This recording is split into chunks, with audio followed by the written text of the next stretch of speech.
Alright, this first one is definitely going to be raising some red flags within the community, and honestly, I don't even know if I should be exposing this one because it seems like it's a pretty guarded hack that I only personally knew about recently. Today in this video, I'm going to be revealing 5 controversial or guarded credit card hacks that you could use to help make sure that you get the most value out of the cards that you have, starting with number 1, and that's the Hyatt Award gifting. Now, obviously, this isn't really a credit card hack, more so a Hyatt exclusive hack, but I think nonetheless, with all the talk about how Hyatt hotels are the best redemptionable transfer partner within the credit card ecosystem, a lot of you guys are going to find this hack extremely interesting. And that is, you can gift exchange Hyatt awards not only to friends and family, but to strangers who are looking to trade for something else. But before I reveal what exactly the gift exchange program is all about, let's first talk about the awards that can be exchanged. Up first is the classic free night award 1 through 4 category, which can be earned in a lot of different ways. First, it can be earned annually by having a World of Hyatt personal card. If you have the card every single year, you get one for completely free, and you can also earn in a second one by spending $15,000 in a calendar year. Second, by hitting Hyatt milestones, which are goals ranging between nights stayed or by base points earned. You earn 1 by completing 30 qualifying nights or 50,000 base points, a 1 through 7 category free night award at 60,000 qualifying nights or 100,000 base points, and another 1 through 7 category when you hit 100 qualifying nights. At the 100 qualifying night milestone and beyond, you start earning memorable extra night awards as well as an ultimate free night award voucher once you hit 150 nights, which for some people is extremely easy to do every single year,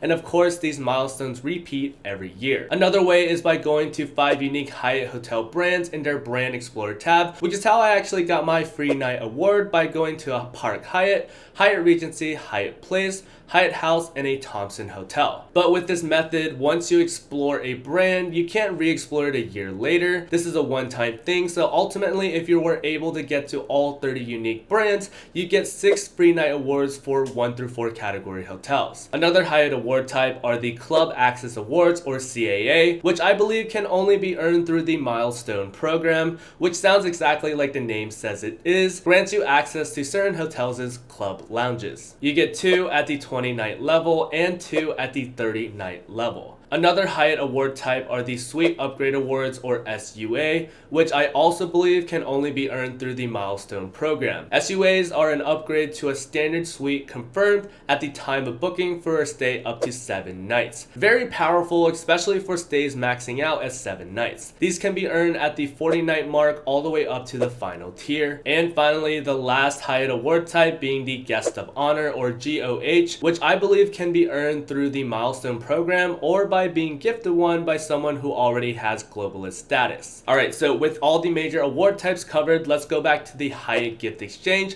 which is a group that I found. Obviously, not going to expose exactly where I found it because I don't want Hyatt to know about it. That allows you to exchange awards with other people that are seeking other awards. The rules are pretty simple. Don't be a snake, show what you're willing to trade for, ask for what you want, and then once the exchange is done, show proof that the exchange happened. Now, obviously, certain award types are going to get more attention than others and are certainly going to be worth more. By going through the history of the page, you'll get a feel for how much certain things are worth, and when you're ready, create a post. That's how I exchanged my 1 free night award certificate that was set to expire on April 1st of 2025, earned through completing 5 unique hotel brand stays through the Brand Explorer tab, and got 3 Suite Upgrade Awards and 2 Guest of Honor Awards, which I'll definitely be applying to my next Hyatt stays if possible. So if you have an extra Hyatt award that's just laying there that needs to be revamped to a later expiry date, or you find more value in other award types, the Hyatt Gift Exchange is pretty worth it. Just keep in mind that these gifts can only be exchanged one time, and obviously keep in mind of scammers. I made sure that my person sent over the awards first before I sent mine over and confirmed it by refreshing the page. Hack number 2 are retention offers. This one is definitely not mentioned as much as I'd like to within the credit card ecosystem. On one hand, you have people saying that welcome bonus offers are the #1 way to earn a ton of points without needing to spend a lot of money, which is definitely true. Welcome bonus offers are the number one way, but in close second, I'd say, are what are called retention offers. Basically, it's more expensive for credit card companies to close out an account than to give up a little bit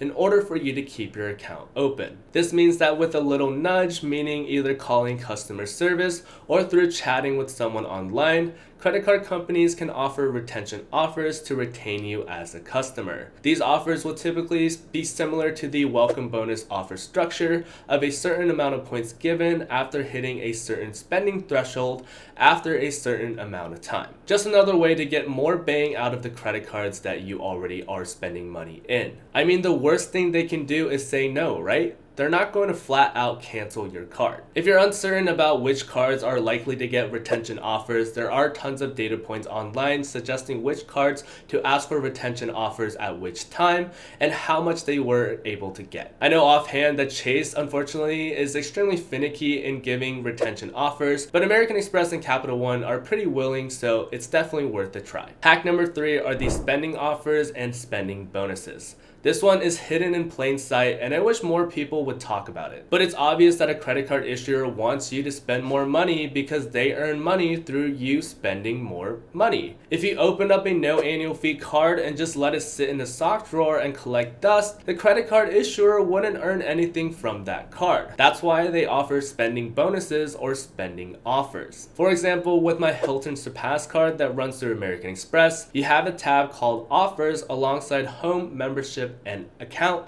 within the app. In this offers tab are spending incentives to hundreds of different shops or travel that may or may not be suitable for your spending needs. Now, obviously, the tip isn't to go to this page and find something like spending $1,000 on Lufthansa through amextravel.com and get back $200, and then go and immediately do that if you weren't already planning to do that in the first place, because then you'd just be spending money that you'd otherwise were going to save. But otherwise, checking through the offers tab and either accepting all of them or a select few that you think you'll be spending money at before the expiry date, and then let it happen naturally through your everyday expenses. That way, when something does show up, like me spending more than $100 at Lululemon for new pants, getting a notification that I saved $20 is like a reward. And obviously, this type of program is available throughout each credit card lender, with Chase having their own version, although not quite as lucrative as American Express's, and Capital One having one as well, although in my opinion is a little harder to navigate, as theirs requires you to click through their offers link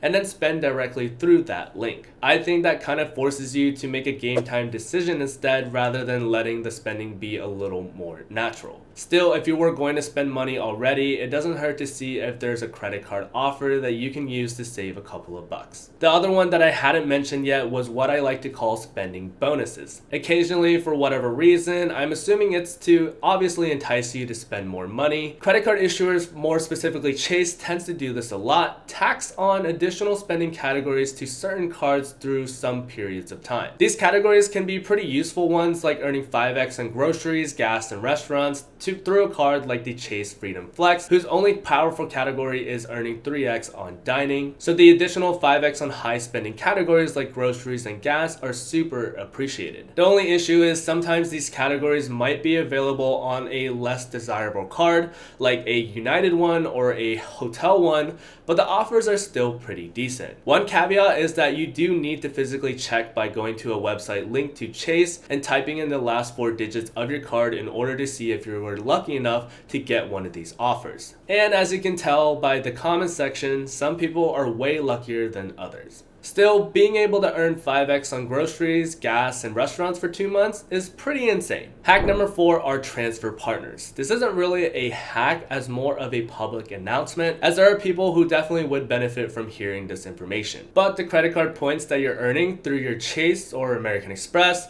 or Capital One or Citi credit card, yeah, those points can be worth a lot more than the typical cashback value of 1 cent per point. By transferring them to a transfer partner like Hyatt Hotels through Chase, Chase, or Aeroplan Air Canada through American Express, Chase, or Capital One, you could redeem a free round ticket flight to Japan for completely free. Here's an example that I actually done myself. This flight that I've looked up that takes me from Washington DC to Tokyo costs $1,909 excluding taxes. The same flight when booked through Aeroplan Air Canada costs 100,000 points, which means that for 100,000 points I got $1,900 plus in value back. That 100,000 points, if I were to exchange it for strictly cash back, would give me a return of $1,000, which is great, but through redeeming for travel, the same 100,000 points got me $1,900 plus in value instead. To make it even more jaw-dropping, credit card issuers will sometimes incentivize these redemptions by offering transfer bonuses to certain transfer partners throughout the year. Chase did one with Aeroplan Air Canada during the summer of this year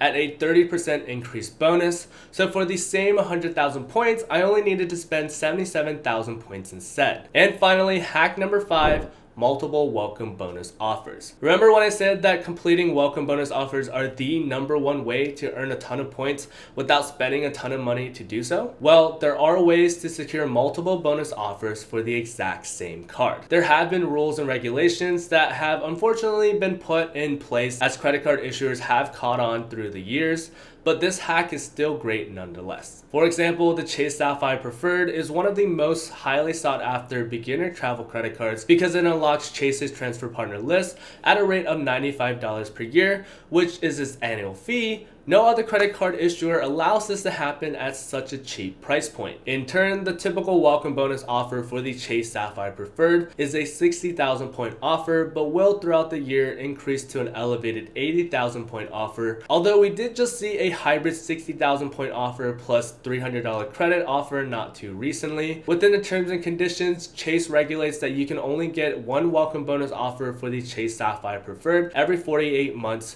which comes out to every 4 years, which when you think about it isn't too long of a time. That means that every 4 years after completing a hopefully elevated welcome bonus offer of 80,000 points for the Chase Sapphire Preferred, I downgrade my current one into a Chase Freedom Flex and then apply for a new one, earning multiple welcome bonus offers throughout the years for the exact same card with the exact same benefits. Imagine the amount of value you're missing out on if you're not utilizing this hack. That's a value of $1,000 every 4 years you're just throwing away. Now, when I say credit card issuer having caught on, this regulation for the Chase Sapphire Preferred wasn't always there. And the once per lifetime rule, which is a new rule applied to American Express's reward cards, is definitely a pull into the wrong direction. So forewarned, this hack isn't always going to be available to you depending on which credit card issuer you're looking for. Just make sure to keep an eye out and read the terms and conditions to get an understanding of which cards are okay. Alright, hopefully you learned a thing or two. If you have any questions about anything, feel free to leave it down in the comment section down below and I'll try to get to all of them. Thank you so much for watching as always. Stay safe out there everybody. Peace. For those that are new to the channel, hi, my name is Eric. I generally talk about everything credit card related. The goal for this channel is to provide informational and meaningful financial related content that everyone everywhere can enjoy. So again, if you'd like to support that dream, make sure to hit that subscribe button. And with that all being said, thank you for watching as always. Stay safe out there everybody. Peace.